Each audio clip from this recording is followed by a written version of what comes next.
Probably my most popular Substack article was called The Shitbox Paradox, and it suggested that one can ironically create a state of confidence about a system that they themselves have maintained, because you gain greater familiarity over the system itself, and along the way you technically improve its performance relative to how it came from the factory. That's the central thesis.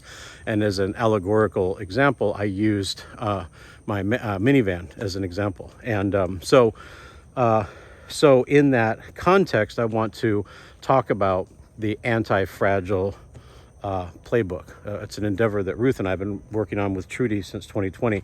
It's actually what gave birth to Bene Essay. And the central thesis, let me step for a second and say, anti-fragility is an engineering concept. And the quality of anti-fragility is one that actually becomes stronger when bad things happen. It's distinguished from a resilient system in so much that it explicitly capitalizes upon the energy that would bring a resilient system to its knees.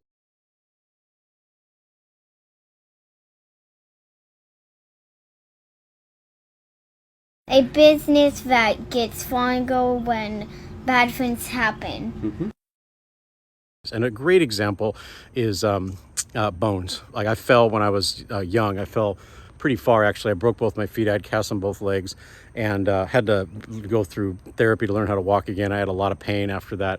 But here I'm 58, and my bones are more dense than what would have normally been the case because of the breakage. So as a consequence, my bones are actually better than they would have been originally because of the break. That's a great example of an anti-fragile system.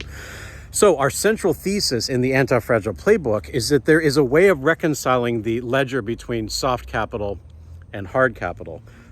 Basically, it's the idea that you can activate what people often call is a gift economy to create an engine that sustains hard capital. And the reason you want to do that is it's difficult to get predictable results from a soft capital financial portfolio. And let me give examples of this, because this is something we've been working on.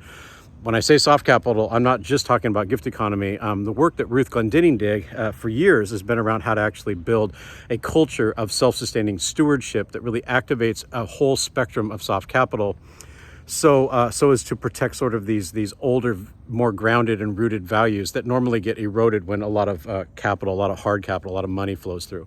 So I'm going to present something of a hierarchy. There's time, because time is money, right? But not all time is worth the same. There's attention. If I say I'd like to have 5 hours of your time per week, and you say sure, and you spend 4.5 hours of those in the bathroom looking at memes, that's not good time. That's a waste of time. So there's time, there's attention. If I say I need 5 hours of your focused attention per week, that's valuable time. And over time, we start building relationships. That's the third one. And actually what pops out of that is trust. That's the fourth. Trust is worth more than money. If you drop into here with a suitcase full of money and you say you want to buy my trust, you have done the opposite. That doesn't work. And the fifth one is wisdom. So there's different categories. There's different categories of soft capital. And our supposition is that there's a way of orchestrating the application of this soft capital so as to bring about a sustained flow of hard capital. And that's actually what we've been doing. And we've been living it, because that's actually how you have to demonstrate it. You can't propose such an engine without actually building it and launching it and testing it and improving it within the ethos of the shitbox paradox. You have to actually do it. And along the way, we've learned some hard lessons. I'll give one example. We met a developer through a friend, and that developer ended up operating in bad faith and was not conducting himself honestly, and it completely was catastrophic to the trust. But we stayed with it. We continued to focus our time and our attentive time on repairing our relationship so we could rebuild our trust, which helped us pop out of some wisdom. And as a consequence, we got more wise about choosing development partners that are not arrogant and dishonest. And that's the sort of thing you do. And so that's what we have as a whole schema for doing that. And